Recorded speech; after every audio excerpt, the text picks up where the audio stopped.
자, 백현동 법인카드 유용 사건은 배임죄 폐지해서 대통령 무죄 만든다는 겁니다. 대법원장 사인 회동, 대법원장 사퇴 압박, 대북 송금은 어떻습니까? 연어의 술파티, 전과 9번 범죄자 불러서 증인으로 나서게 하기. 나라가 어디로 가는지 모르겠습니다. 관세 협상 일정 부분 불확실성이 걷어내졌다. 그런 점에서는 평가를 할 수 있겠지만 어쨌든 결국 대한민국 투자 공동화로 일자리가 정말 씨가 마를 것 같은데요. 저는 왜 이렇게 불리해졌나 보면 결국 한미 간의 신뢰보다 한일 간의 신뢰가 더 높았다. 결국 우리가 신뢰가 없다고 보고요. 그 중에 한 가지 원인 중에 하나가 결국은 여러 가지 원인이 있지만 트럼프 대통령이 예전에 정상회담 전에 했던 트위터 부분을 우리가 그냥 무시하고 볼 수 없다. 이것과 관련된 것이 주한미군 부사령관이 이 특검의 압수수색에 대해서 소파 협정 위반이라고 지적한 부분입니다. 항의 서한이 10월 초에 왔는데요. 제가 국방부도 그때 국정감사 때 물어봤는데 어느 부처도 관심이 없습니다. 법무부 장관께서 이 소파 협정 위반 부분에 대해서 아니면 아니다.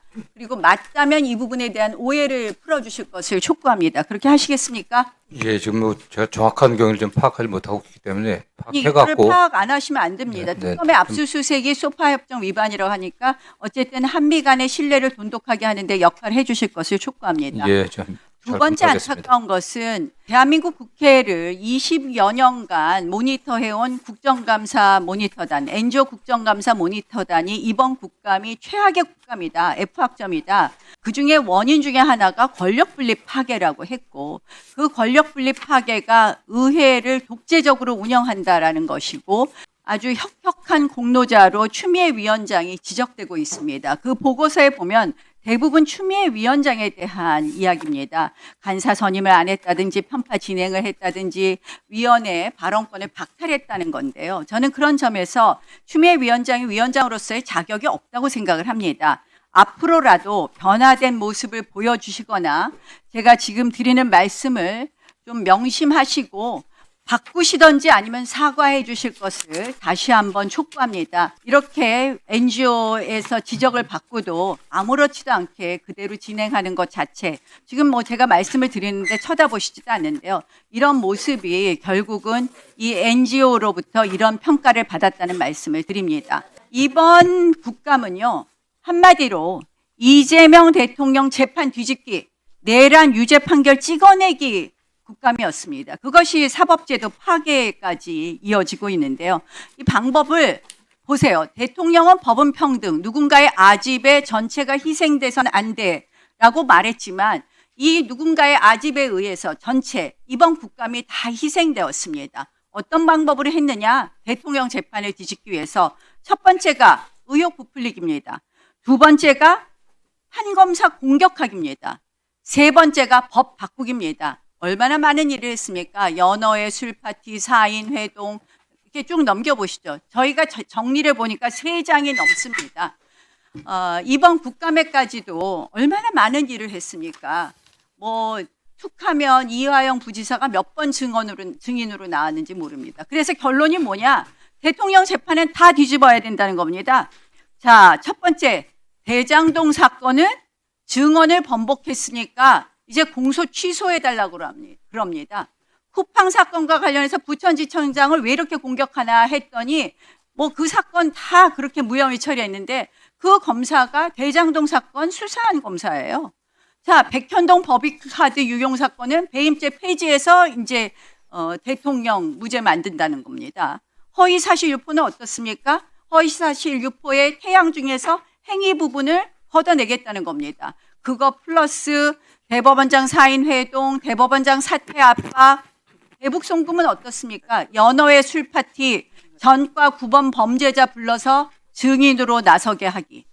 그리고 마지막으로는 뭐 지금 기소되지는 않았지만 조폭 연루설 같은 거를 또 감정 외압했다 하고 또 만듭니다. 저는 결국 이렇게 국감이 흘러가는 거, 이거야말로 소중한 인적 자원, 물적 자원을 전부 다 이렇게 낭비하고 우리가 국감에서 진짜 해야 될 민생에 관해서 하나도 살펴보지 않았다는 점에서 굉장히 안타깝게 생각합니다. 저는 민주당이 이 부분에 대해서 정말 자성해 줄 것을 촉구하고요. 지금 민주당이 여러 가지 법안을 주무르다가 드디어 이제 마지막 들고 나온 게 법원 행정처 폐지입니다. 저는 그 속내를 그대로 드러났다고 봅니다. 왜? 이재명 대통령 무죄 만드는 것뿐만 아니라 최근에 영장이 다 기각되니까 내란 유죄 판결 만들기 위해서도 법원행정처 건드려서 인사권을 장악하겠다는 겁니다. 법원행정처가 뭐 하는 곳입니까? 법원조직법 제19조에 보면 법원행정처는 법원의 인사, 회계, 예산, 시설 통계, 송무 등 등기 뭐 이런 것 등 사법제도 전반에 관한 사무를 관장하게 되어 있습니다. 인사를 관장합니다. 그러니까 뭐냐? 이번에 보면은 저는 두 가지 방법으로 법원을 인사를 장악할 것이다. 첫 번째, 법원행정처를 폐지. 두 번째, 정 안 되면 대법원장 탄핵해서 결국 그 다음 대법관으로 대법원장 대행을 가는 것이죠. 중앙선관위원장은 실질적으로 선관위원장 자리에 있으니 그 다음 우리법연구의 이은구 대법관이 대법원장을 대행을 해서 인사권을 장악하려는 것 아닌가. 근데 이것이 어떻게 가능하냐 보면 법원이 늘 이 이 대법관이나 헌법재판관들 보세요. 우리법연구회 출신들이 대거 들어가 있습니다. 그다음 뭐 법관 회의 회장들도 우리법연구회가 많습니다. 근데 지금 문제가 뭐냐?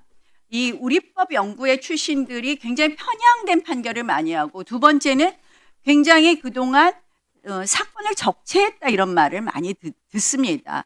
결국 이 김명수 대법원장 시절에 우리법연구회가 약진했는데 그것으로 인해서 법리와 어긋나는 편향된 판결이 계속해서 지적되었고 뭐 조국 사건한 김민희 판사의 경우에는 휴직하고 그다음에 재판 지연했던 거 기억하실 겁니다. 저는 법원행정처가 법관 재임용 제도가 있는데 이런 부분을 형식적으로 해왔기 때문에 우리법연구회 판사들이 실질적으로 재판을 안 하고 모여서 편향적인 판결하고 그리고는 국회 들어오고 그리고는 민간 나가고 이런 구조를 끊어내지 못했다. 그래서 법관 재임용 제도 제대로 실시해달라는 것입니다.